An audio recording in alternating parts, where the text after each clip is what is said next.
Today we're going to get into the last two of the tier list series. These will be the neutral cards.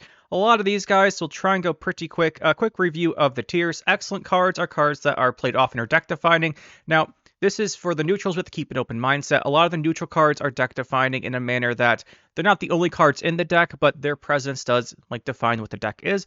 And a lot of these cards will be widely played across different factions if they're really good. Not a lot of them, but you know what I mean. Like some of them you'll see quite a bit. Good cards are cards that are played, and like I said, for these cards, keep in mind, it might not be played as much as a good faction-specific card in that faction, but if you see it a decent amount, we'll say it's good. Okay, cards are playable, but usually suboptimal. These are ones that there might be a better option for, or have really weird synergies that don't come up very often. Niche cards are rarely seen to have their moments. These are cards that are really specific to a certain deck, and that deck's not very good, or it's a key card and not very good deck, or its situation is too specific that it's not generally really bad, but sometimes it's the perfect card. Say if you wanted to put it in a specific deck against a meta or something. Weak cards are ones that could be played with a buff, but they aren't right now. I feel we're going to have quite a few of those. We have bad cards that need multiple buffs to be playable. These are ones that really need a lot of help, basically. Obviously, if you give anything -2 provisions, it would probably be playable, but we're going to keep this as for multiple buffs, most likely a power thing. Then we have meme cards that are unplayable other than for fun, which is what it says in the name. Alright, let's get into this here. We're going to start off with good old Adrenaline Rush. I will pull them up in the Gwent deck editor over here so you guys can see them. So Adrenaline Rush is 5 provisions. It's an organic. Anything with a tag becomes a little bit more useful if there's a deck that supports it, and for organic there is. Arachis Swarm. Boost the unit by 8 if there are no other units on the row. This is okay. We're going to go with okay on this one. It's not bad. The thing is, there's a lot of decent organic cards, and 5 provisions, if this was 4, it'd be really, really good, I think. At 5, it's okay. Specifically, Arachis Swarm is worth 9 points because you spawn an extra drone with it, which is good value. It's usually just better value you can get than this, but it's not bad in those cards. Usually it isn't played, but it is actually an option. Next up, we have Alzur's Thunder, the quintessential removal card. 5 damage.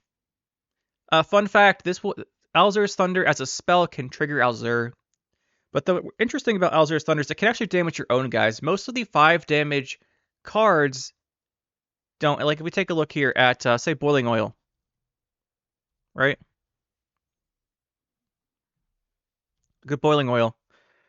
Damage an enemy unit by 5. Alzur's Thunder can actually hit your own stuff, which usually doesn't matter, but, it's worth noting. Overall, this is a fine card. It's fine. The thing is, each faction typically has an upside on a 5 damage card like this. So, say Boiling Oil looked at as an upside of it can Purify. Nature's Rebuke has the upside of it can do the extra 2 boost on a Trant, stuff like that. But at the end of the day, there are factions, say like monsters, that don't have a 5 damage special. And sometimes the boost doesn't matter. Say you're playing a Scoia'tael deck with no Trants in it, which you can do, and you want this, you can. I'm going to say that this is a okay card. It is playable, but usually it's suboptimal because the 5 provision damages that are faction specific are better. But I don't think it's down here in niche. I think it is okay, and I do see it occasionally still. Next up, we're going to hit the Arachis Venom. Arachis Venom it's an organic once again. It damages a unit by 3, and Death Blow damages adjacent units by 3. So, it does 9 damage if you can Death Blow something between other units, and it gets an extra drone spawn if you're in Arachis Swarm. The thing with this is it's generally just too conditional. Death Blow with 3 isn't that great, and if you miss the Death Blow, it's really bad. And it also requires the opponent to have 3 things next to each other, which most decks aren't going to have 3 things next to each other with a 3 damageable one in the middle. Sure, you can set that up, but this is generally just too specific. I'm going to say that this card, I don't think it's quite niche. Because it does have its moments in Tatterwing, not Tatterwing, like Arachis Swarm / Tatterwing, but really, you don't want to use this because there's other stuff. I'm going to say this card is just bad, I think. As the power creep has gone on, the 3 damage death blows become too hard. I think originally when this card was more popular, there was a period when this card was pretty popular, when death blow, units had 3 power more commonly, you could trigger this much more easily. I think now the base floor of most units is too high for this. Next up, we are going to see Armorer's Workshop. Well, we almost saw it there. Armorer's Workshop. 5 provision special, no tags on this. Boost 3 units by 2 and give them 2 armor. And if you have 1 in your graveyard, boost 3 adjacent units by 3 and give them 3 armor. This is going to be the first card that we see in neutral is actually really strong.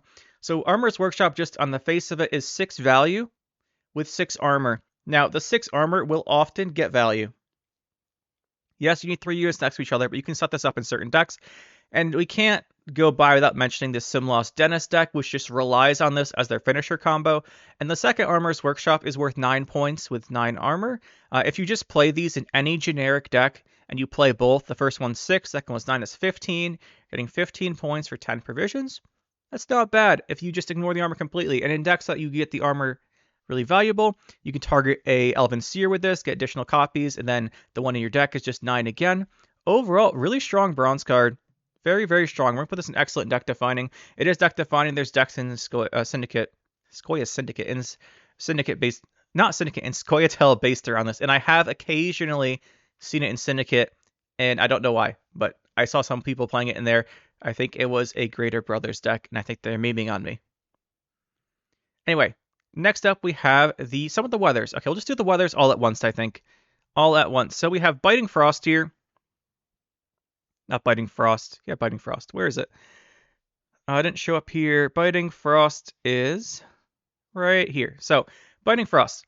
4 provisions, nature, spawn frost, enemy row for 3 turns. 6 value total. Okay, it does damage the highest unit. Not bad if you're trying to set up dominance. Best in monsters. However, the monsters doesn't want to use this because they get dominance, or not dominance, they want devotion for the set up their dominance stuff with their own frost. They don't need this. Generally, this is only seen from Tempest, and you usually pick this one or you pick Fog, which we'll get to in a minute.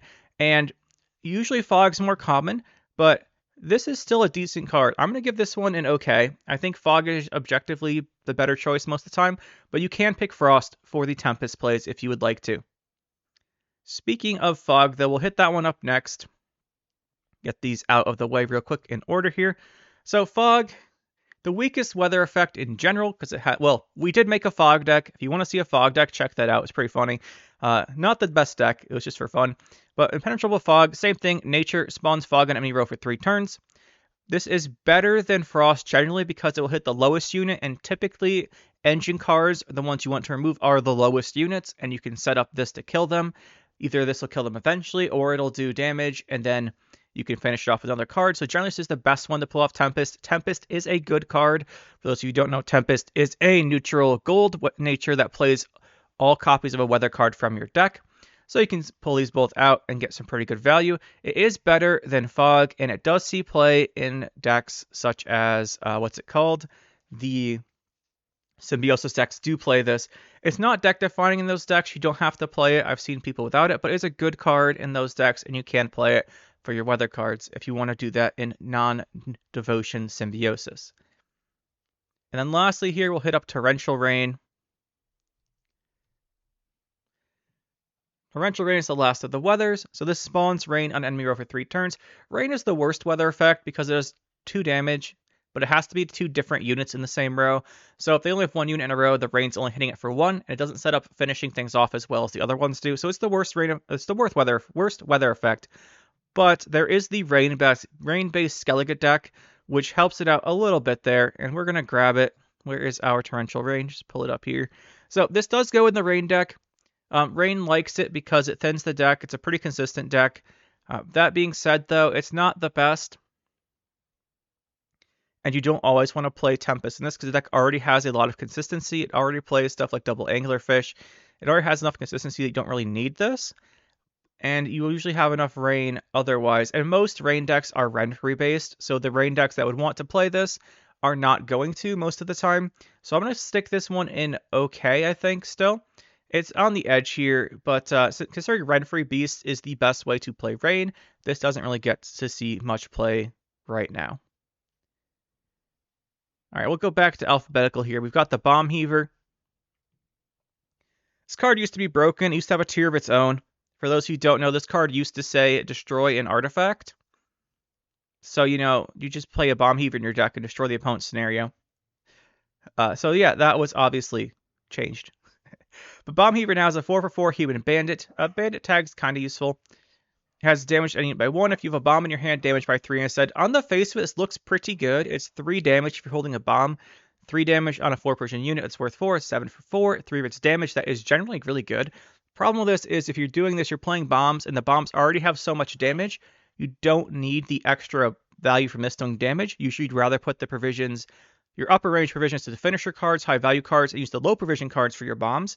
This kind of goes around that because this is a low provision card. Usually, you'd rather just have like a bunch of 4 provision bombs that use your provisions for units and higher value ones. So that kind of holds this guy back a little bit, and I'm going to say he's pretty niche. Or maybe he's even weak. That's the problem with him is not his value in a vacuum. The problem is his value in place in the deck that uses him. I'm gonna say nah, he doesn't really see any play. It's weird saying he's weak when he can be a conditional 7 for 4, but it is conditional, so I think that holds him back quite a bit. I'm gonna say he's weak. At 5 base power, I still don't know if we'd see him, but I don't think he needs to be buffed. But I think he's fine just staying where he is. Next up, we have Bone Talisman. There it is. One of the, I was going to say the only 7 provision bronze card, but recently the Reavers have joined them there. So, Bone Talisman, organic, 7 provision, boost all allied units by 1. Really simple effect, really old card, hasn't changed much. At 7 provisions, it is very expensive. The only deck that wants to play this is generally Arrakis Swarm. It does synergize well because it's an organic, and it does boost all of your units, which you want to do in that deck. Usually the 7 provisions holds it back to make it be a 1 of, so I'm not going to say it's deck defining, but it's definitely a good card in Arrakis Swarm that you do see pretty commonly, so I'll put that up here. Next up, we get to the bad Caravan card. That's a little preview for you. Caravan Guard. 3 for 5 human, deploy damage an enemy unit by 1 and increase the damage by 1 for every 3 power the target has.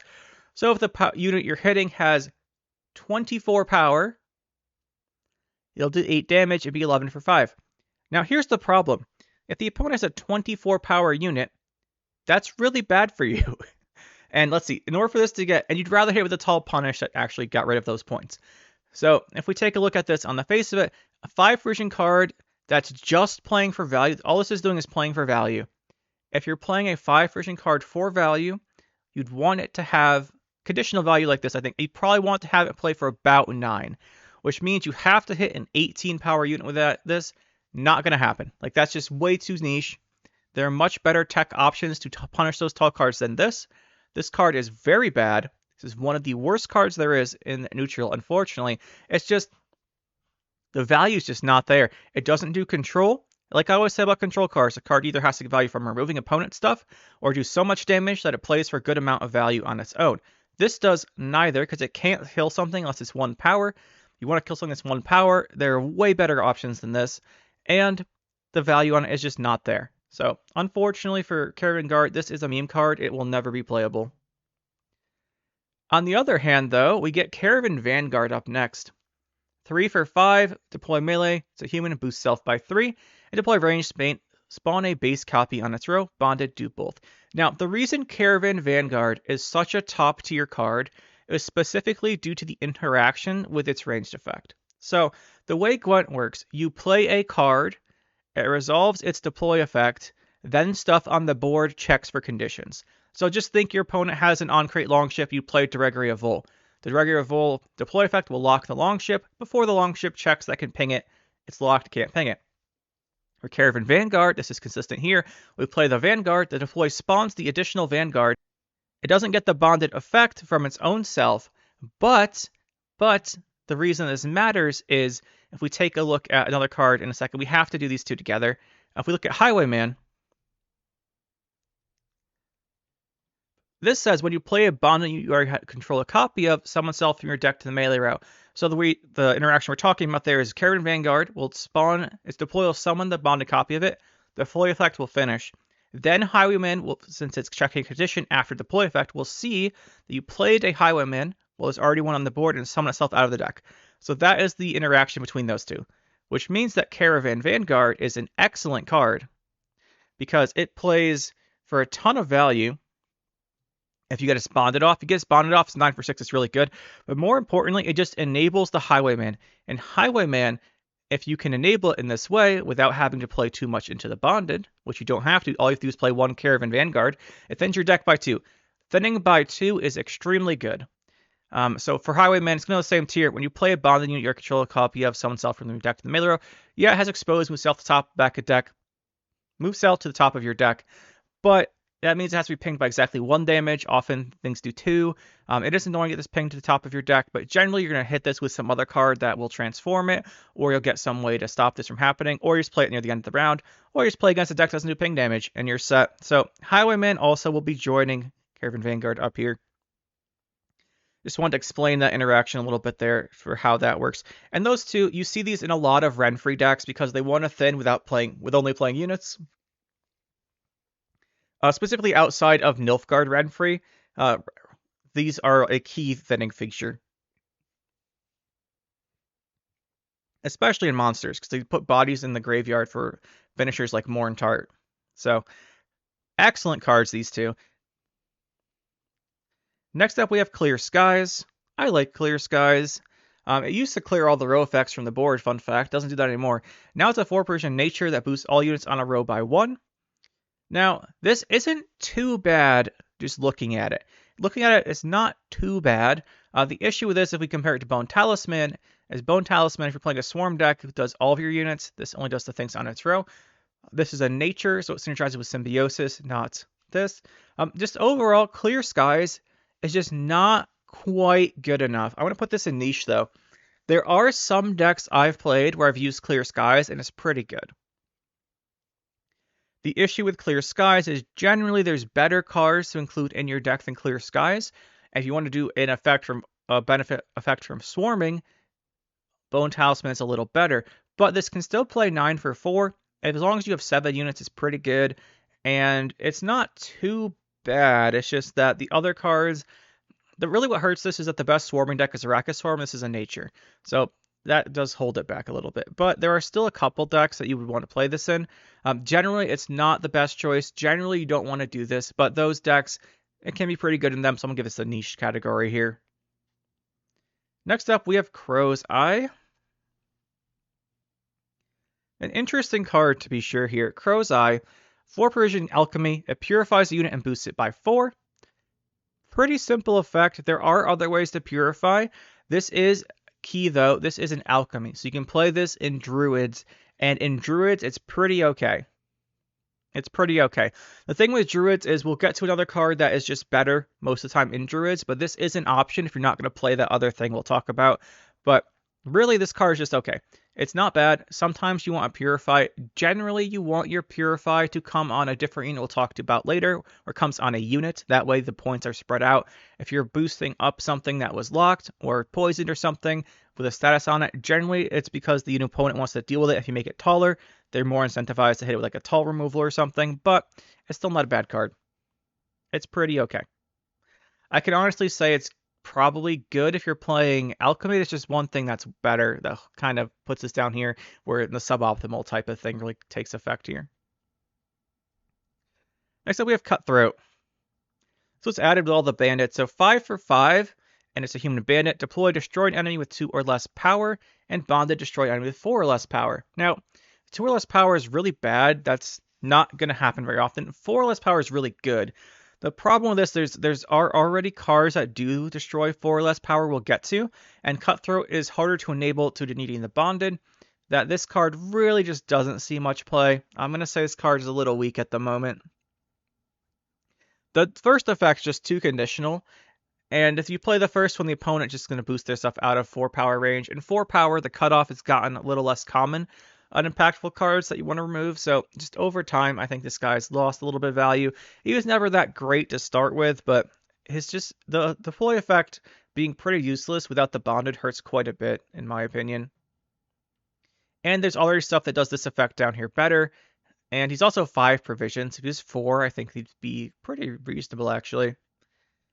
Next up, we will get to some of the bombs here. So I think this one is Dancing Star. Thus it is. So bomb Damage an enemy unit by 3. We cannot talk about bombs without mentioning Madoc. Madoc is a gold unit that we will show very quickly here. He will come back in the other video where we do the gold. So Madoc here. Whenever you play a bomb, he summons himself to your board and spawns Cataclysm. So he just gets more value from your bombs. We just wanted to mention him here because it's very important for all these bombs that we know he exists. His existence makes all bombs much better. Overall, Dancing Stars damage you by 3, and Death will damage units to the right by 1 less. So you hit unit by 3, it kills it. It does 2 and 1 next to it. Usually it's about what you get. Sometimes you get all 3 for the 6 value. Overall, it's a pretty good card in the bomb decks, so it's going to go in good. Next up, we have Devil's Puffball. It's a bomb. It has 5 provisions on a bomb. The 5 provision bombs you got to think about a little bit because they are a little more expensive. Damage enemy unit by 3, and Death will poison adjacent units. Problem with this is bombs do raw damage. They don't do poisons. This has no synergies with that. So what you'd really want to do with this is play this in a poison-based deck. Hit something, kill it, get those 2 poisons out. No synergies, though. That's not great. There's not much synergy there, and there's better cards to do that, specifically like Rot Tossers. So this is just not cutting it. No matter what this card is, this card's a pretty meme card. It just doesn't have synergies with its archetype, which is bombs, and doesn't have them with poison. So that is a bit of a problem for it. Next up, we get to Dimeridium Bomb. This is one of the more interesting ones. So another bomb here. 4 damage for 4, and gives the unit Veil. Now, this is actually one of the better bombs. Dimeridium Bomb, just being 4 provisions and doing 4 damage is pretty decent. The fact that it pulls out Madoc is good. This is one you like to play. And the fact that it gives the unit Veil is actually quite useful sometimes. Usually it's just 4 for 4 damage with like the Madoc triggering. But if you can give a unit Veil that the opponent wants to put statuses on, say you're putting it on a unit that wants to, just say you put it on something in Symbiosis that they want to put Vitality on and they don't have a Dryad's Caress. Something like that. Say you put on Sausage Maker, it can't gain the infused effects of the coin generation, it can't give itself resilience, stuff like that. The Veil can be quite useful. You can Veil yourself and bomb yourself if you're something tall and the opponent wants to poison you. But generally just a good card in bombs. I'm not going to say it's deck defining, but it is definitely good. Next up we have Dimeridium Shackles. This is a very interesting card. It's the cheapest bronze lock. Well, cheapest neutral lock, I mean. Not bronze, cheapest neutral lock. It is an alchemy. It locks the unit damage by 3. So this does 3 damage and locks the unit. Objectively, this is pretty good. The problem with it is that it is 5 provisions. Now, if this was 4 provisions, it would actually probably see a lot of use, like almost maybe too much use. But at 5 provisions, it's just a little expensive for what it does. If you want a neutral lock, generally pick Directory of Vol. If you're not in neutral, usually you pick Nilfgaard for locks. But it's just the rate's just not quite good enough on the damage and provisions. Usually, there's the other option and the gold. We'll talk about later, but there's another option at 5 versions that's better than this because of the upside of the 3 damage versus a reset on the card we'll get to later in the gold video, but just not quite good enough. So I'm going to give this, let's see here. I'm going to give this a week. It doesn't even see play in Druids who would actually benefit from the Alchemy tag and who do actually not have any locks in their deck normally. So even there, usually you don't see this one played, but it's a little weak. The thing with this one is if it got buffed, it would definitely be played. So one of those cards that might just have to remain weak. Next up, we have Doppler. Doppler is a relict, 2 for 5. As deploy melee, choose it in your hand and boost self by the number of units in your hand with the same category. This is usually what you pick. The other one is you boost yourself out for each unique primary category among the units in your hand. This will never be good unless you're playing Harmony. And then in Harmony, you don't want to play this because it bricks the relic tag from Dana and your leader charge and stuff. So usually it's only played for the melee ability. There are some decks that do want to use this. Typically, they are Renfrey decks, especially in Nilfgaard. In Nilfgaard, you occasionally see this because they'll have like 9 humans in hand, and you play this, and it's 11 for 5, which is really good. Generally, this card's all right. I'm going to say it's okay. It's not bad. Usually, it's a Renfrey card because you'd have all units then, so you can really get the most out of it. Sometimes you see it in like Elves, like Renfrey and Scoia'tael, sometimes, not much. But usually, it's a Nilfgaard card for Renfrey. They usually don't play it, but you do see it in there occasionally, so I'm going to give it an okay. There are generally better options in Nilfgaard than this, but it's still a pretty decent option if you want to go for it. Next up, we have Dwimveandra. This is one of my favorite neutral cards, if we ever knew how to spell anything. It's supposed to be a V, not a W. So Dwimveandra here, it's a 5 provision, 3 power unit, human mage. These tags don't matter too much. Deploy, melee, set a scenario to the final chapter. This one you don't use too much. Usually it's the ranged effect, which is refresh the order of a location. So just off the bat, this is typically used on Kara Troll Day for another damage, another control option, or you'd use it something like Mushy Truffle. A lot of location actions are worth about 6 points, which makes this a 9 for 5, which is quite good. Yeah, so just generally, Dwimveandra is a good card. It has a lot of uses. You can set something up, reset a order to use for carryover on something like Truffle, or something like Chapter of Wizards, or any of the locations with resilience. You can set up a carryover, Kara Troll Day. The scenario chapter one, you don't use too much. Sometimes it can be nichely useful though, but it's just good value on a bronze card. So I'm going to say this card is good. So I want to say is excellent. I don't think it quite makes it into the excellent tier. It's not widely played enough for me to want to put it up here along the other guys, and it's not strong enough, I don't think. Oh, let's see. It's played a lot with Kara Troll Day. No, I do think it's good enough to be up here. It has good value and it has a lot of uses, which I think makes it pretty decent. You see this in a fair few decks. Elder Bear. This is a conundrum for sure. Elder Bear is a 6 for 4 neutral beast with no effect. This is objectively very bad. However, it gets played in Rent-Free Beasts because it's a beast with a unique name. Does that make it a good card? No. You also can make this off of like Bearification, but that's not important for this. What is important is that it does get played in a deck, which is honestly kind of amazing. This is a definition of a niche card. It's a definition of a niche card. It's only played in Rent-Free Beasts because it's a beast with a unique name that isn't terrible. It's not good, but it's not terrible in that deck if you do end up drawing it, because it'll be worth 2 more on the Corrupted Flamingo when you play her. Essentially making it an 8, essentially. It's not great, but it is played in that deck. We'll give it a niche. I like niche for that. Epidemic. One of the cards I try and use the most that doesn't always work out. So Epidemic is an organic, which is useful for, like I said, Tatterwing and Arrakis Storm in general. Destroy a 4 provision unit. This is one of those cards that has a really high ceiling. It always trades even on provisions, unless the opponent boosts a card, but it always kills a 4 provision unit. There are some very powerful 4 provision units you want to kill with this. There's also a lot of very powerful 5 provision units in decks that don't play 4 provision units because of things like Musicians of Blaviken, which we'll get to in the gold tier list video. But generally, Epidemic, it's okay. It's not okay. It's really strong if you have good targets for it. The problem is it doesn't always work that way. I'm going to give this thing an okay. It is good in some decks. It can be very strong. But a lot of the times I play it, I feel like it misses, like doesn't have a good target to hit. A lot of things play 5 provision cards.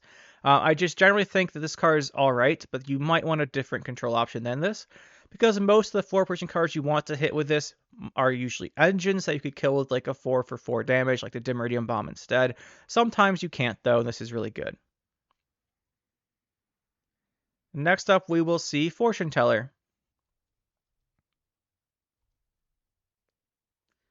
Fortune Teller is a 4 for 4 unit that has melee, give unit doomed, range, give veil to unit. This card's not as bad as it seems at first, and it's not as good as you hope it would be. So, giving doom to a unit can be quite useful. Think of Highland Warlords. You put this on one of their Highland Warlords, they can't revive it. Think of Madoc. You put this on the Madoc, it doesn't come back. There's a lot of uses for the doomed. The more decks rely on the graveyard, the better it gets. The deploy range, give veils, kind of whatever. It's just a counter to poisons. If you're playing a poison deck, this is good, because they poison you, you put the veil on it, they can't give the second poison. If they purify the veil so they can poison it, well, there goes their first poison. So this is an interesting card. I think it's not that bad. I'm going to give this an okay. I mean, this is okay. It's not that bad, but usually you'd either tech into like a Purify specifically rather than the Giving Veil. The Giving Doomed, it's kind of a meta choice, I think. I'm debating between the being okay and niche, but I generally think it's better than most casual players think it is, but it still doesn't get that much use from me. I still use it occasionally though. You see this thing you see this thing occasionally, but not as much as these.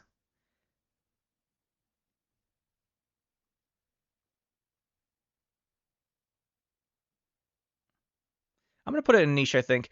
Yeah, I like niche here. These all seem more decent. Even Adrenaline Rush outside of the Arachis Swarm, still an 8 for 5, which is alright. Sometimes you see this in other things. Very rarely.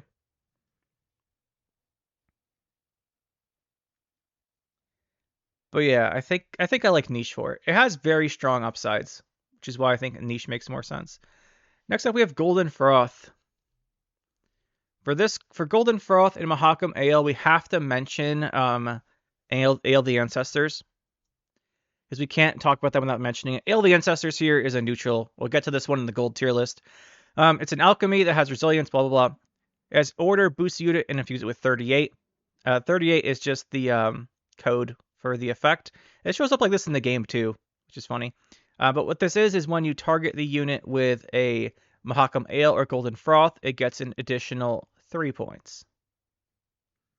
So, knowing that the Froth can play for significantly more than the 6 or 4 says. 6 or 4 is not great. It is an alchemy which triggers druids, specifically the Crow Clan Preachers, and it could trigger the Alien Ancestors effect. Because Alien Ancestors is so good, even outside of druids, you see it in Nilfgaard pretty commonly with like Shoop decks. This card is actually good. Like, it's actually a good card that you can synergize it with the Alien Ancestors in whatever deck you're playing that in. There's quite a few decks that play it because it's really strong. So I think this is actually a good card. Specifically in Druids, it's really good. Outside that, it's alright. Next up, we have Inspirational Ballad, one of the highest ceiling bronze cards. 5 provisions, give 6 vitality to an allied Witcher, Dwarf, Human, and Vampire. If we can do math, that is 24 for 5. Just think about that for a minute. 24 for 5. Think about that. Why don't people play this? Because having a Witcher, Dwarf, Human, and Vampire is a pretty unique combination. The thing though is if you can get this and 6 vitality isn't immediate points. If you hit 3 units with this, they'll be worth 6 points in 2 turns. I don't think it's great to always try and get all 4. I think getting 3 tags is good with this. Even 2, it will end up being 12 for 5, which is really good still. But the problem with this is just setting these up. Witcher, Dwarf, Human, Vampire. Obviously based on our buddies here from this book series that went on the little journey together. But yeah, but still, it's just too hard to set up. But if you can make a deck using them, it's a good card. I'm going to give it the niche because I have seen people make decks based on Inspirational Ballad. I've made decks based on Inspirational Ballad. And if you do that, it is a deck defining card for a bad deck, which means it's going to go in the niche tier because that's one of the conditions we put stuff in there for. Really fun card.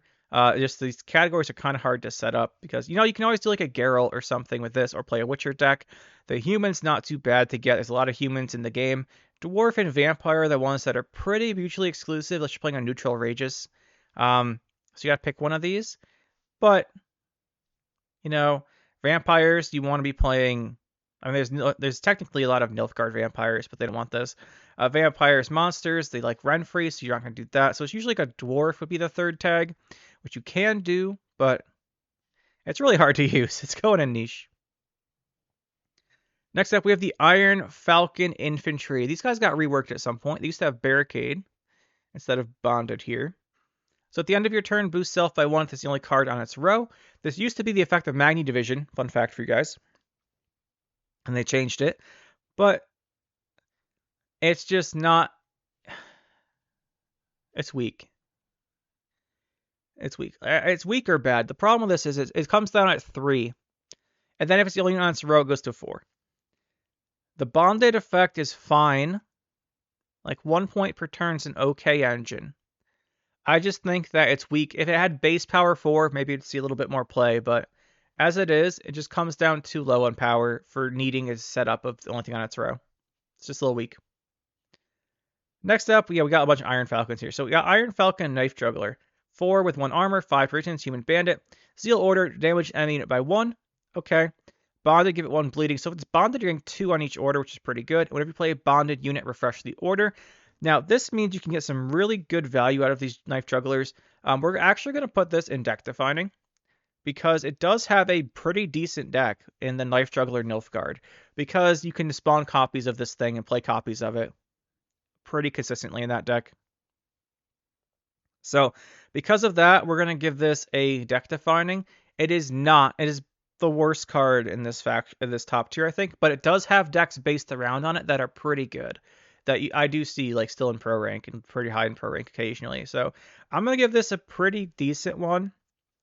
It's the worst card in the deck defining list, but it is at the end of the day deck defining card, and it's not bad like Inspirational Ballad is. Well, you know what I mean, like the deck with it's not bad. Next up, we're going to hit the Iron Falcon Troubadour. 4 for 4, Dwarf Bandit, deploy spawn a 1 power locked copy of bonded unit from your deck to starting row, your starting deck to its row. So you have something that's very specifically bonded in your deck. You play this, you get an extra copy. You can set up the bonded effect on it. This card's actually really good, specifically in Druids and specifically in Morntart Harpies, because you can set up the bonded effect on the Harpy to spawn the extra egg, which is really good value. And in Druids, you play this, and then you put the Mahaka, the Ale the Ancestors charge on the card that the 1 power copy, and then you unlock it. So you have its full effect. So those are the 2 uses you usually see this with. Both uses are pretty good, actually. And specifically, the Harpy deck is a pretty high tier deck. So I'm going to give this guy a pretty... I don't know if I want to say it's deck defining for those, because portals become more common for Druids lately. But it's still really good in Morntart Harpies. I'm going to say it's a good card in those decks. It's a good card. I don't want to give it all the way up here to deck defining for the Harpies Morntart deck, but it might warrant it. I'm going to stick it here for now. I can see this going up a tier, though, for specific decks. But I think it's just really good. And in general, there are a lot of decks where you can take advantage of this spawning of the extra copy. Usually not as good as the ones I just mentioned, but you can do it. And next up, we have... Oh my god, I have to say this thing again. To say the same line again.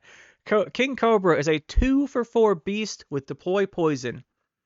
This is much, much worse than the in-faction poison cards. You have Fangs the Umpire 4 for 4 poison, which is Nilfgaard has poisons. Scoia'tael has poisons. They come on Harmony cards, which is good because they give you an engine. Or they come on Force Whisperer, which has a ranged effect if you don't want to use it. Or they come in Syndicate, which has coins and profits and bounties and stuff. It's just like the worst poison. It's a beast. This is supposed to go in Monsters Poison, which is only a deck if you're playing around Witch's Sabbath and Plague Maiden. However, once again, this is a unique beast, uniquely named beast. I have seen people play this in Renfrey Beasts. Or more specifically in the 25 card Lippy Flaminica deck, where you have 20, like as many unique beasts as possible. You play Corrupted Flaminica around 2 and 3.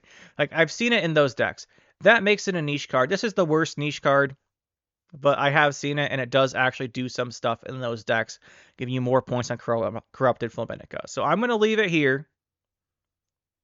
It's really bad in the real world, but it is C play. In those decks as an okay card, and those are good decks. It's in those decks. It's like the worst card in those decks, but it is in them. Next up, we have Lacerate. Lacerate used to be good. It's 6 damage, or not 6. It's 6 revisions to do 2 damage to everything in a row. It's an organic. Lacerate. What you used to do with Lacerate is either you would play a range-locked damage engine, something like Reinforced Trebuchet that only hits a certain row, or you play things like against decks that want to row stack, and then the opponent would be incentivized to play everything in the other row, and you just swipe it with a lacerate for good value. Then it evolved into you want to sim loss multiple lacerates. You sim loss 2 lacerates, 4 damage, everything in a row is pretty good. It just has fallen off. It's just fallen off, and 6 revisions is expensive. So unfortunately, it's weak right now. I haven't seen a lacerate deck in forever. I think this went to 5, though it might see some consideration. But at 6, it's just too expensive. Next up, Mahakam Ale. We briefly mentioned this before. It can also take advantage of Ale the Ancestors.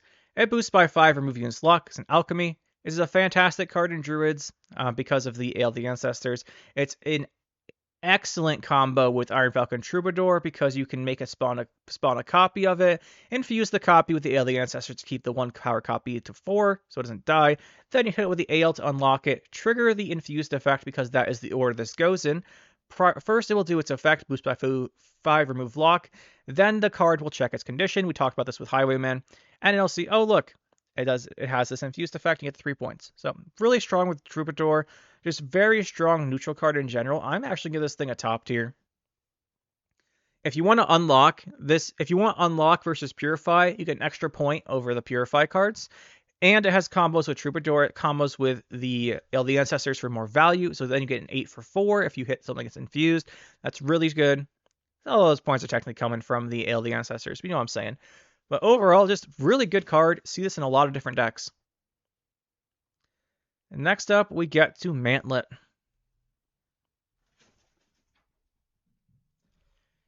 Mantlet, it's a siege engine. It's a machine. It's 4 for 5 with an armor. As melee, when you play a unit, give it an armor, and a barricade, give it 2. Now, this is a neutral siege engine. These siege engine decks are all Northern Realms. They generally don't play this because they want to get their own. They want their siege engines to develop and deal damage to the opponent. This gets value by protecting your siege engines. The only time I've ever seen this is in armor-based decks in Scoia'tael. In those decks, it's not great. This card is just, I think it's just weak. I think if this thing was 4 provisions, we might actually see a couple decks try it out. Because some decks do want proactive protection on engines, which this does provide. Like, you play this first, and then the opponent doesn't kill it. You are protecting your engines that come down. Something like the Chariot does. The Dwarven Chariot, like, you play it, then when you play an engine, give an armor proactively. I think this card's just a little expensive. I think if it was 4 provisions, it might actually see use. It might be too good, but, that'd be interesting. Next up, we have Mastercrafted Spear. This is a pretty standard one. Damage an enemy by 6, and then Death Blow, damage another unit by the excess damage dealt. 6 for 6 damage is a good stat line. Pretty good. For removal, 6 is a pretty good cutoff to have reach to. And then it has Death Blow, so if you hit something small, you can do the excess damage and still get the full value out of it, which is really nice. Mastercrafted Spear is one of those cards that's just, it's going to go up here in this top tier. It can just go in any deck that can fit it. And it sees a lot of play, specifically in Golden Necker decks that have extra provisions because they're playing less expensive cards. Sometimes you see, well, not pretty commonly you see Mastercrafted Spear in there. And some decks that have, say, a faction doesn't have heavy control, say like it's like some monsters decks that don't have good control, they'll run Mastercrafted Spear for damage. That was just an example off the top of my head. There are some other options there, but this is just a good card. You can play in a lot of decks, and a lot of decks do play it. It's not ubiquitous across the game, but a lot of decks do actually play a Mastercrafted Spear too. This is good as a control option. I don't know if it's quite in this top tier. I'm gonna get down here. I'm putting good. It's definitely good. All those things I said still apply to it, but I think it's just a bit down here. Next up, we have Megascope. Megascope recently got nerfed. It was 4 provisions. At 4 provisions, this thing was absolutely insane. 5 provisions, it's still good. As deploy, choose a bronze allied unit, and timer 2, spawn a base copy. Okay, it takes 2 turns, but what does this do? It spawns extra copies of your key engines, and it spawns copies of high point, just base power units, like Griffins, your Great Swords.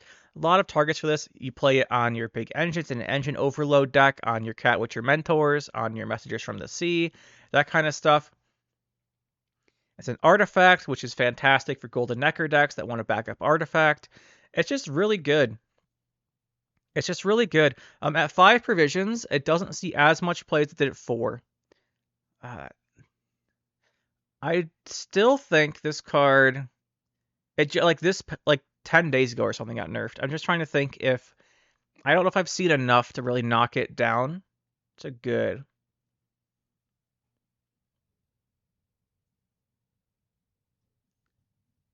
I'm going to give this good. I could be overestimating the nerf to it. It's still a good card for all the reasons we just said. I just don't think it belongs up here after it's nerfed, but we'll see. It'll probably make a resurgence. People should probably stop playing it because they always do that when things get nerfed. Next up, we have Moondust, one of the bombs. It's a 5 version bomb. It has Purify unit and damage it by 4. Okay. The Purify is kind of okay.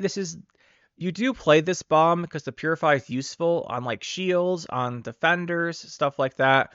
But you're never that excited about it because you lose value. It's still a good bomb though. It's still a good bomb.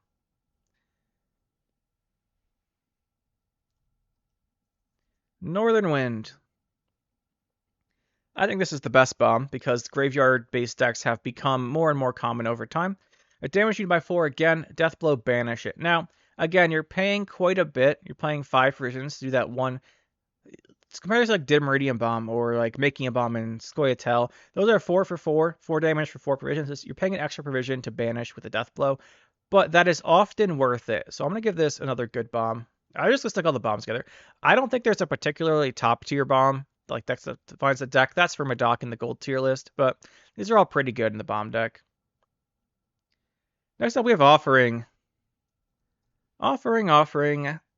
We mentioned this effect previously, so it destroys you with 4 less power. We mentioned this on the Cutthroat. The difference here is you don't have to have 2 Cutthroats out, so it's much more consistent. Consistency on control is key. And then it boosts a unit in your deck by 2. So it destroys something 4 or more power. You get 2 points. Specifically 2 points of carryover. This card's actually quite good. You see it a lot in Scoia'tael with Precision Strike because you put the 2 points on the Brocklon Sentinels in your deck and pull them out. You also see this in spotter spam decks. They boost up something for their spotters to copy using the points from this to boost their deck. It's just pretty good. Anything that wants a deck boost, Erlin decks love this because you use this and you play All God. Witcher decks with Uprising play this for the Cohen combo. It actually is a pretty strong card. I'm going to give this a top tier. Offering defines quite a few decks. Like if you didn't have Offering deck boosting, stuff like the Cohen combo would be much worse because it just also enables the All God itself, which we'll talk about in the gold tier list, but All God gets better based on your offerings. So the offerings enable him, and they just enable a lot of stuff. They're pretty good. We have the Ophiri Merchant. Oh, this is going in the niche tier, and there's no one going to convince me otherwise. Is it like 1F in Ophiri? Oh, well, that didn't help. Merchant, where are you? Ophiri Merchant. Oh, it's an OFIR. I probably shouldn't stop there. Yeah, Ophiri. So, 4 for 4, swap the top card of your opponent's deck with yours. Niche. This card's never going to be terrible because sometimes you high roll a win. If you're stacking the opponent's deck or stacking your deck, you know, you can set up something bad on top of your deck, something good on top of their deck, swap them, things like that. It has uses. It can be a good tech against hyper thin decks. It's just generally this card is like the definition of a niche card. It's rarely seen, but sometimes you just steal their finisher and you win the game. That's a niche card. Next up we have Oxenfurt Scholar. 3 for 4, human. Boost himself by 1 for each card with vision cost of 11 or higher in your starting deck. This card sees play mainly in dragons and mainly in Blue Stripes Commandos and Renfrey decks that play a lot of high version stuff. You can have this thing play for 8, 9. I've seen 10 power on this when it comes down, it's just high value on a bronze point slam, which is what you want in decks playing high provision, like a lot of high provision stuff. I'm gonna give this card a good. It's good. It's good in those decks, but there are other 4 version stuff that gets high value as well. And sometimes you're at the 7 or 8 edge case where you're like, well, I don't know if I really want the scholar, I mean. Maybe I do. I think generally this card is good. It has uses. It's pretty good in those decks, but those decks can use some other options as well. Next up, we're going to see Pact.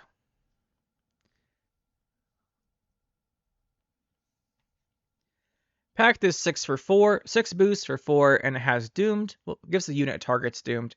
Usually you target this on yourself for boost. Now, objectively, the value on this isn't great. Spell does mean it has a couple synergies, but generally not that many. Usually you see this made off of something like Gerhardt for value. But Pact does get played in Keltalist decks. So we're going to give this a niche because it is played in Keltalist decks.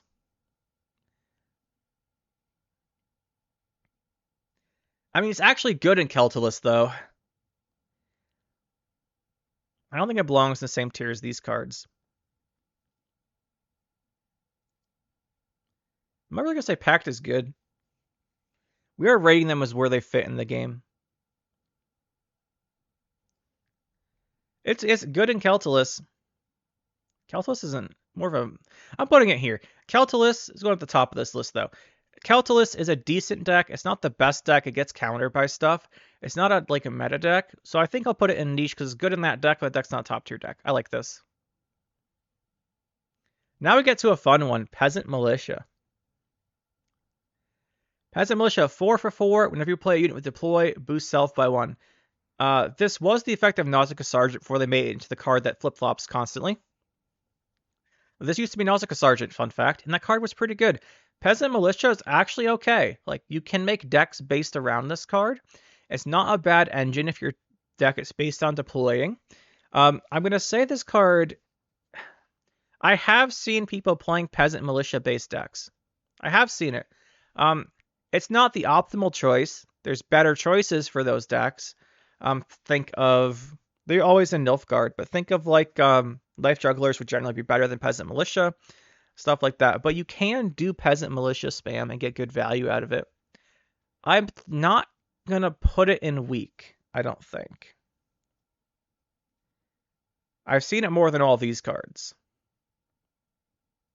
And it's better than these cards. I'm going to say it's okay. It's playable, but there's usually better cards for your engines than this. This might be a high ranking, but I think that this card is okay, but there's usually better engines than it, which is kind of what this tier is for. Next up, we get to Peller. This is probably one of the top 3 most played cards in the, well, top 3 most played bronze cards in the entire game. 4 for 4 human, deploy, purify a unit. Got a deck slot left? It's 4 provisions. 4 provision cards are basically free to include in your deck because you have to include them. So it's basically like you put this in, and sometimes that purifies can be really good in certain matchups. It's just really flexible, and sometimes that purify on your engine card is worth a lot. This is going right up here and here. This is an excellent card. Just looking at it, doesn't look like it, but Peller has so many uses. Remove enemy resilience is insane value. Remove poisons is insane value. Remove locks is really good, especially on powerful engines. It just has so many uses that every deck that's not Devotion can play this. And sometimes you're happy to see it. Sometimes you just put it back in your deck as a tech card. It's one of the best tech cards in the game. Next up, we have Thunderbolt. Oh, no, this is going to be Petrie's Filter, isn't it? Yeah, Petrie's Filter is going to be first. As we refresh our error there for a second. There we go. So Petrie's Filter here.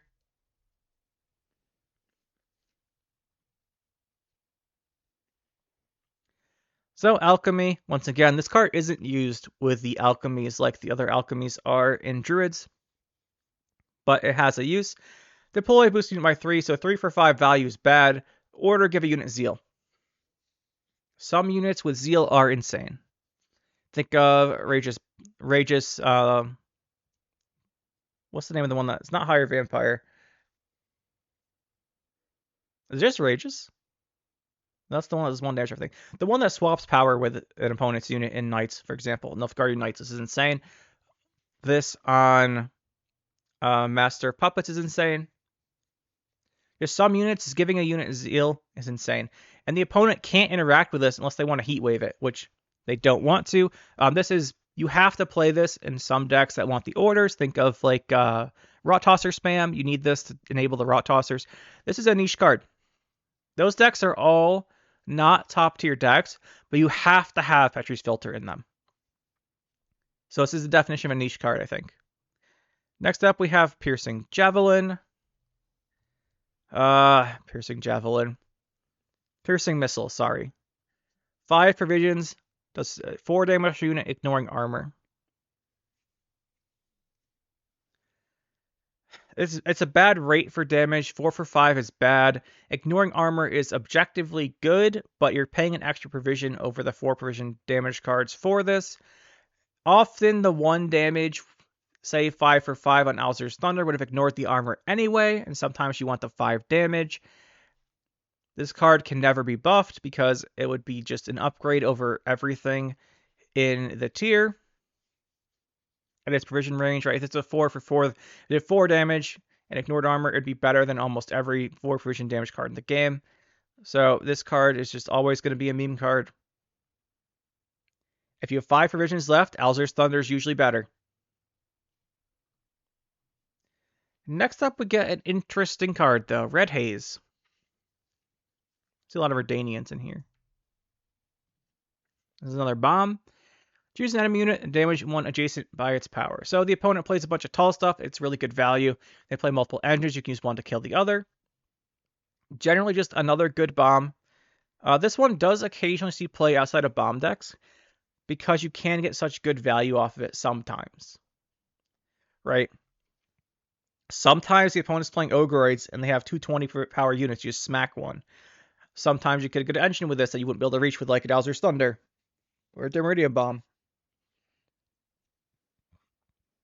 But I'm still going to put it in good. It's a good bomb. Renfri's Gang. We know where this card is going. Renfri's Gang. Where are you? If you're starting deck at 25 units, summon all copies from your deck to this row. This card used to be better than Blue Stripes Commando. You used to be able to do Blue Stripes Commando and Foltest with this, but not anymore. They changed that. Still, this card is insane. Absolutely insane. It is 12 points of tempo, which is really, it's 12 points of tempo and thins. Insane. Arguably the best thinning card in the game for bronzes. And yeah, it's really good. Next up, we have Samu. This is probably one of the worst bombs, but again, it's not unusable like Puffball is. So Samu does 3 damage, it's a 4 provision bomb, and Deathblow move the adjacent unit to the other row. Sometimes you use this. The movement is occasionally useful. I'm going to give this one an okay. I think all the other bombs are better, except for Devil's Puffball. I'm going to give this one an okay and just stick it under the other bombs. Sometimes you play this, sometimes you don't, and you never play more than one. I think it's all right. Next up, we have Sandstorm. Fun fact, this card was one of the big enablers for the old no-unit strategies with 25 specials, because this is actually good value on a card back then. So it does 3 damage to the unit on the ends of a row. 6 for 5 damage is a good stat line. However, nowadays, if we take a look at this, you want your damage either, like we said, do good value, or get rid of something, get value that way. This used to actually do good value for its provisions. Not anymore. It's been power crept. And at the end of the day, it's not that good. 3 damage doesn't kill stuff anymore. That's useful. This card is pretty bad. The thing is, if this was 4 provisions, I still think it'd be bad. I think this card is just not good. If it was at 4 provisions, would it be okay? Maybe. But probably not. I think this card's been relegated to the meme tier, unfortunately, at this point. This 3 damage isn't enough to kill stuff anymore. Next up, we have Sapper. Sapper. 1 power, 6 provisions, 2 armor. Play a bomb per hand and draw a card. And then whenever you play a bomb, damage the enemy by 1. That's its barricade effect, so it needs armor for that. But it cycles your deck when you play a bomb. It makes the bomb do 5 damage instead of 4. If the opponent only has 1 unit, it makes sure that the 5 damage goes onto that unit. Generally, Sapper is really good. You just gotta watch out that doesn't. If you kill the last, the bomb goes off first. So say you northern win something, The ping will kill it. You won't get the Northern Wind Death Blow if you needed 5 damage on it. But generally, this is the enabler for bomb decks. This is the top tier excellent card I'm going to put here for bombs.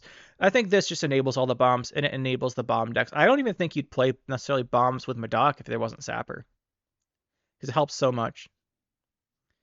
Next up, we have, this is Scout. Fun fact, Scout, I have seen played. In my games, I have seen this. Scout, 4 for 4, move unit to the other row. Really flexible. You can move your unit, move the opponent's unit. When I say I've seen it played, I mean like very, very rarely. I'm going to give this thing a... I still think it's weak, though. Generally, there's better ways. Like, generally, if the opponent moves, usually what happens is they move an engine, and the engine is row locked. Usually, it would be better to play an additional engine than play this to put it back online. But, for example, in Blue Stripes Commandos, sometimes you see this over Siege Ladder. That's not a good idea. I've seen it, but it's not a good idea because you can famously assault the Siege Ladder. But I have seen it. I've also seen this a couple times in other decks that are really top-heavy in provisions that would play a lot of 4s. So, you know, sometimes you do that. I think it's weak, though. I think its values is a little low for what it does. It's one of those 4 units that has a tech effect. There's a bunch of these, right? Like this one has a tech effect, Fortune Teller, Peller, Fury Merchant. This is just like the worst of them. But it's not useless. I still think it's a little weak, though. Next up, we have Equinox. Spring Equinox, Nature, Doomed, boost unit by 0, and +1 for each nature card other than Spring Equinox in your deck. Who remembers back when this didn't say other than Spring Equinox and it was a 12 for 6 and didn't have Doomed? Oh man, those were the days. Those were the really fun days. Yeah, we'll go with fun. But yeah, this card is still deck defining for non-devotion symbiosis. This is why you play non-devotion symbiosis. You can symbolize this thing for 10 each. So we'll get that up there where it belongs. It's still deck defining. And now another one of the most played bronzes in the game. The most played bronzes in the game are Spores, Peller, and Squirrel, which we'll get to next. But Spores, organic, already has a little synergy there. Reset the power of a unit. I mean, it's one of those cards. A lot of decks boost. And if your opponent boosts a big unit, you can just Spores it. Some finishers have really low base power. Think of Gord, think of Caranther Golden Child, say Synthesis Blaze. A lot of finishers have really low base power. So if you get Last Say, you can use this to reset it down to 3 or 2 points or something. Really high value. A lot of cards will get boosted. Even if you just reset like I don't know, what's a big boost card? Girdle of Giant Strength. I think I called it the right time this thing said the Heroescape token. I always tell it built the Giant Strength, which is the Heroescape treasure. But have you guys played Heroescape, let me know. But yeah, Girdle, something like that just resets 10. That's good. Sometimes you can reset your own guy for value too. Just super flexible card. It's just fantastic. Stick it up here. And then Squirrel, we're not even have to talk about Squirrel. It's going up here too. The trifecta of bronze neutral tech cards. Squirrel. 4 for 4, Beast. Deploy Banish a card from your opponent's graveyard. Banishing a card from your opponent's graveyard is incredible. Think of Echo cards. You deny the Echo effect. That's amazing. Some decks need their graveyard. Think of Rain with their Ryogon. You banish the Ryogon. Think of Kautilus decks. You banish it. Think of any Witch's Sabbath deck. You can banish one of their cards. Echo cards we talked about. Some things want to revive. Highland Warlords, for example. There's a lot of uses for this. Some decks just get shut down by Squirrel. Like Magic Compass decks, you banish this Magic Compass. They're like, well, they're screwed. What are they going to do? And the fact that it's a beast means it has synergies with Renfree and not Renfree. Yeah, Renfree Beast. Then in the Skellige Beast deck, you can pull it out. You play this thing, you pull it out with your Sove as your beast. It has so many uses that it's just really good.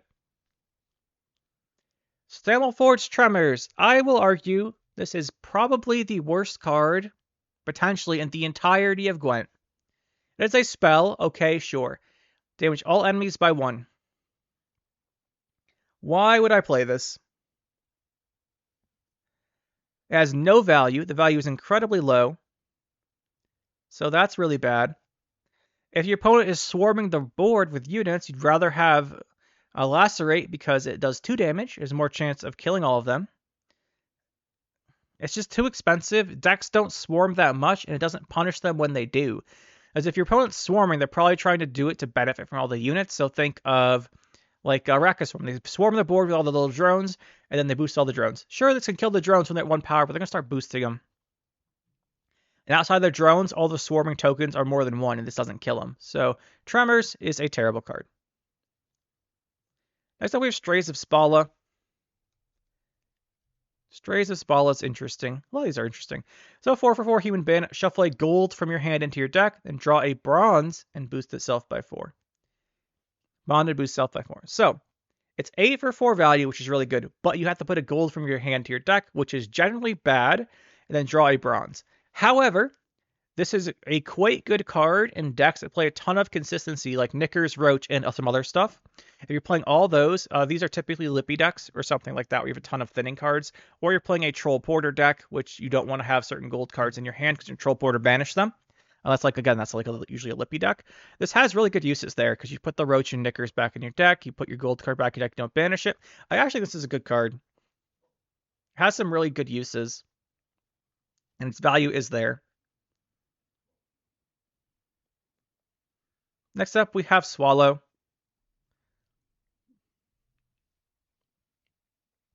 It's an alchemy, boosting it by 6. It's worse than all the other alchemies for druids and alchemy-based synergies because you go tall instead of wide. However, it's going to go right next to Pact. It is played in Calculus.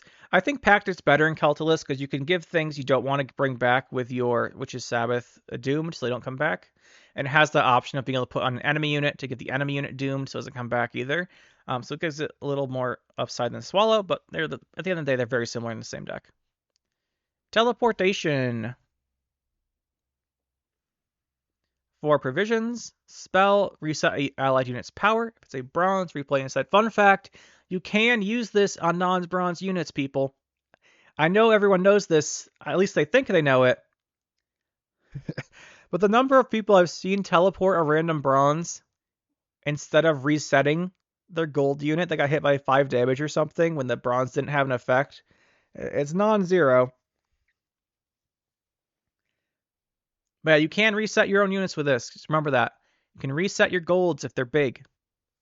The biggest offender here is we've seen some of the what's it called? I've seen people who get like their what's it called? What's the thing called? Gerhardt. They play Gerhardt in their deck or make it, and then Gerhardt gets hit by some damage, and then they get a teleportation off of it, and then they like replay something that doesn't do anything. I don't know. But yeah, it's teleportation enables some decks. Like you have to have this in some decks. It's deck defining for some decks. You play this to replay your bronzes. I could see it being good next to Megascope.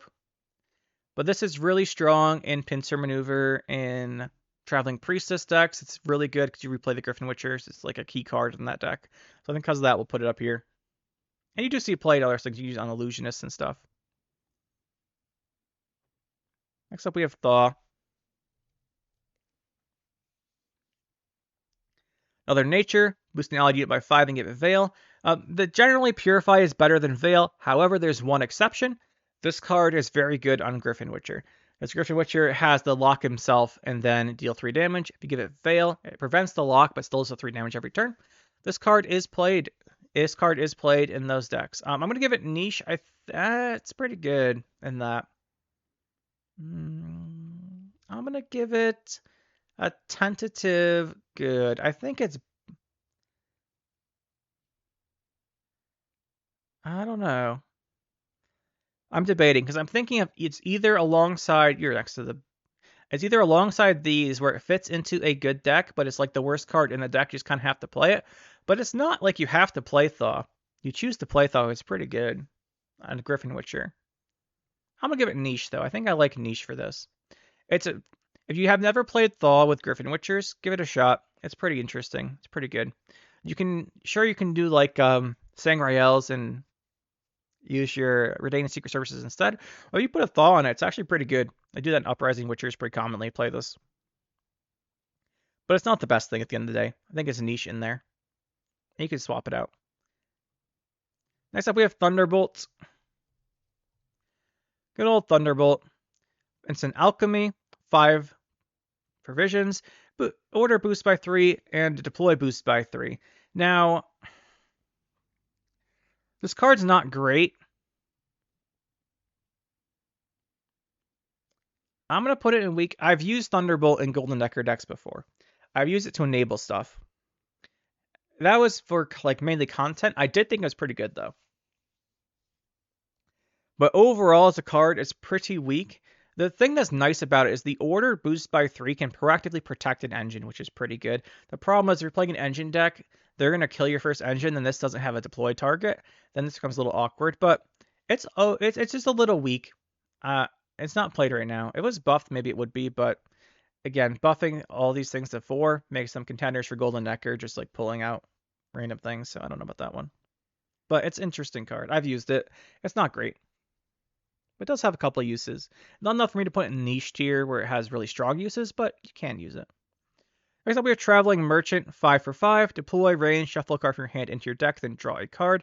Drawing before you shuffle, like you do, or discard, and like you do in Skoya. Wow, Cinda Skoya, no, in Skellige is better than this.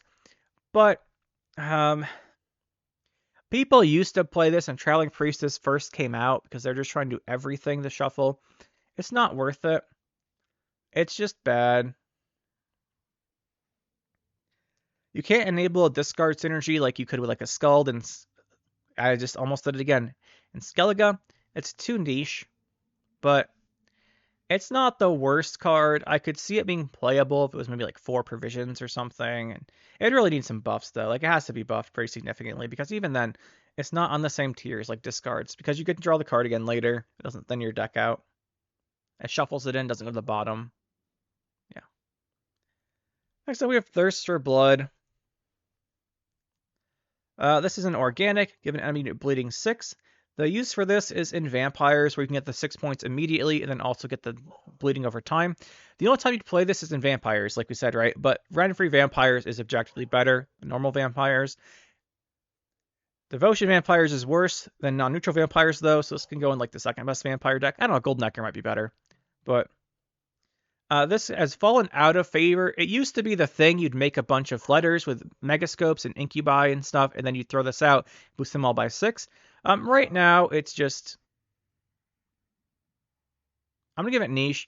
You can still do that. You can still make a bunch of flatters and put this on them. It's not as good as other options for vampires, though. But sometimes you see those decks and you wish you had this once you got all your flatters out. Yeah, I could see this going down here. Then we've got our other Strays of Spalla. This one is not supposed to be here. This is the old one, so we'll leave that at the bottom. When I export all the card images, you export all the cards from the game, you do get the cards that aren't active in the game, like old tokens and versions, so I forgot to remove this one. Next up, we have Wagenberg.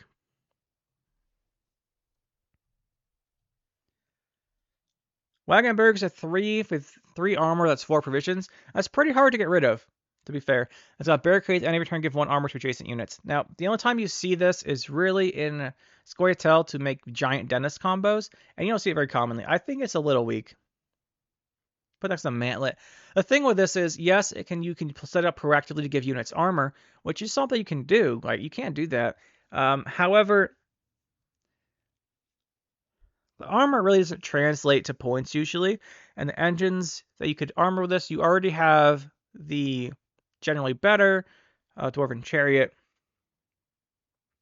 I do want to give Wagenberg a shot, though. I think the main thing holding Wagenberg back is its 3 base power. If it had 4 base power, it's not as bad as an opener or as a card if you're not getting value from the armor, but the 3 base power kind of holds it back, I think.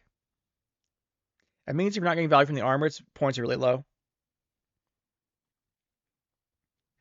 Next up, we have Wagon. Wagon is one of those cards that, I think I may have just shrunken that. Sorry about that, if I did. Wagon's one of those cards. It's a machine. 5 for 6 provisions, 3 armor. So very hard to kill.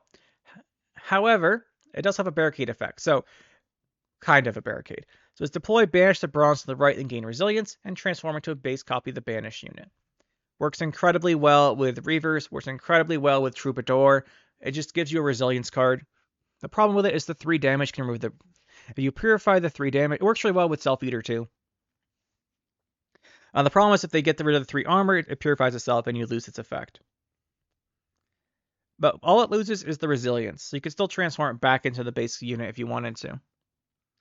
I'm going to say this card's deck defining, mainly because of Reavers. Like Reavers, you kind of need this to carry over.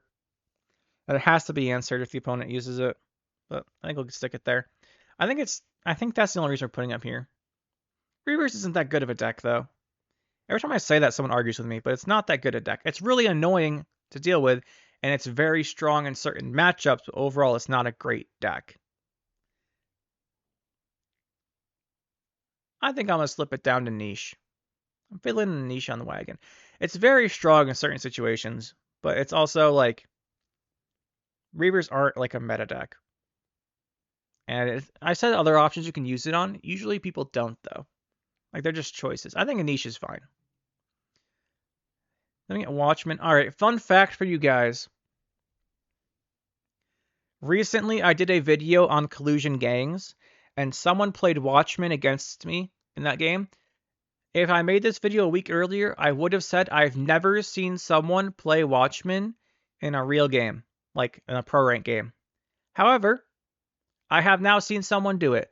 One person, Brave Soul, did this to protect a Northern Realm Sigi to use its order. That being said, it has shield, 5 for 5, human soldier. Those are good tags, soldier in particular.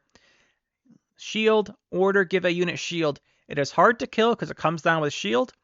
And it's order, give shield. That is proactive protection. This thing used to have deploy, give shield, and it was absolutely atrocious. Now it has order, give shield. That's actually useful. Like, this is actually a useful card. The problem is generally there are more useful cards, or you'd play additional engines in the decks that want to use protection. And it doesn't stop locks. And then if you purify the lock, you lose the shield. That being said, it is not terrible. I'm going to give it weak. I think it's not the worst thing. I think the 5 provisions is really what holds this back. I think the 5 provisions is what's holding it back. The one thing we have to compare this to, before we say too much, is the Cintron guy. Cintron Artificer. He also has order, give a unit shield, and 5 base power if you play him with formation. But he doesn't come with a shield. So if you buff Watchman to 4, this card becomes obsolete. I always have the shield, I guess, formation-wise. But, yeah. I think it's weak. I think you just buff both of them, honestly. Next up, we have Will-O-the-Wisp. Oh, yeah, meme time. Will-O-the-Wisp. It's a spell. 5 versions destroy a doomed unit. Now, there are some very strong doomed units. Patricidal Fury spawns Arnulf, Patricide token. Any of the evolving cards in their early forms. Dana is doomed. Torres is doomed. You know, like all those. Actually, not all the evolving cards. The transforming cards, I should say. But, it's too niche. Like, it's too specific. It's just too specific. The only synergy in the game for this is Fortune Teller and, Gaunter O'Dim. And those do not. This is a meme card. It's just too specific that it doesn't usually work. Next up, we have Wolfpack. Wolfpack is a 1-power beast, 4 provisions. Boosts health by 1 for each allied unit on its row. Unit, not card. This card sees play in exactly 2 decks. Renfrey Beast, because it's a beast like we've talked about, which is would put it here next to Elder Bear, but also in Tatterwing, because it's 1 base power and benefits from Rose Swarm. So, I'm going to stick it good. It's pretty good in those decks. It's actually pretty good. And finally, the last card here is Bavarian Scale Shield. Wyvern Scale Shield. 4 provision special. Boost an allied unit by 4 and give it shield. Wander your graveyard when you play a unit, give it shield and banish itself. You play for 4 and give shield is not good. Usually, that's usually not good. It's 4 points, which is not much on a special. The shield would have to be really clutch, which it's probably not going to be because you're playing it on something the opponent probably already would have killed it if it was a dangerous engine. But the graveyard effect is what gives this thing a little bit of a shot in things like Shoop Lippy decks. Because sometimes you play this in there, you Lippy it, and when you play your next card you want to go off, it gets a shield. I think it doesn't sit played too much there. I'm unwilling. It can't be in these tiers, right? These tiers, like, I mean, it can be here and need buffs, but it can't be buffed. I'm going to stick this in niche because I put this in niche too. It's okay as an option in Lippy decks. Specifically, Lippy Shoop decks, this isn't bad because it can give you a shield on stuff. But I think that's where we're going to stick it. So that is the Bronze Neutrals tier list. I just went ahead and removed the extra Strays of Spala from when it used to do movement before Scout did. And let's take a look here if I want to change anything. I want everything the same tier to make pretty much make sense in power level.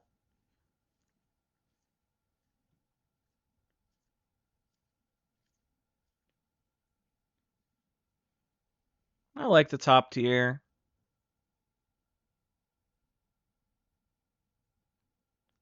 Yeah, I think this makes sense so far. The OK tier, these are cards like the other ones. You just have better options most of the time. I will mention one thing for Crow's Eye. With Crow's Eye and the Druid deck, sometimes you do want a Crow's Eye or two against poison. Like there's a poison meta, this becomes better in some cases than some of the other cards like this, but I think I'm still leaving it in this tier. I can see the Peasant Militia being contentious. I do think it's an okay engine that's just outclassed by other engines, though.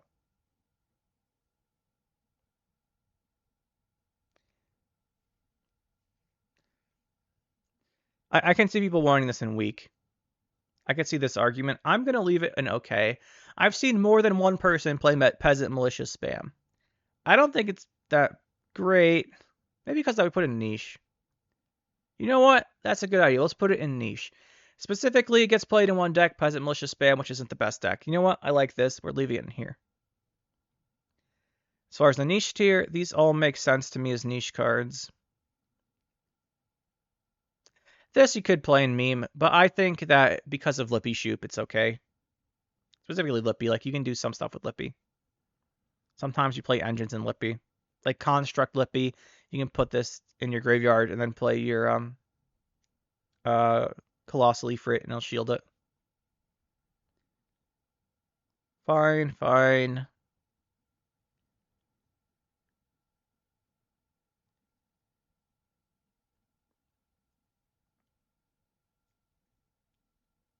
I think even at 4, this card's bad. No, it's going down here. I like this.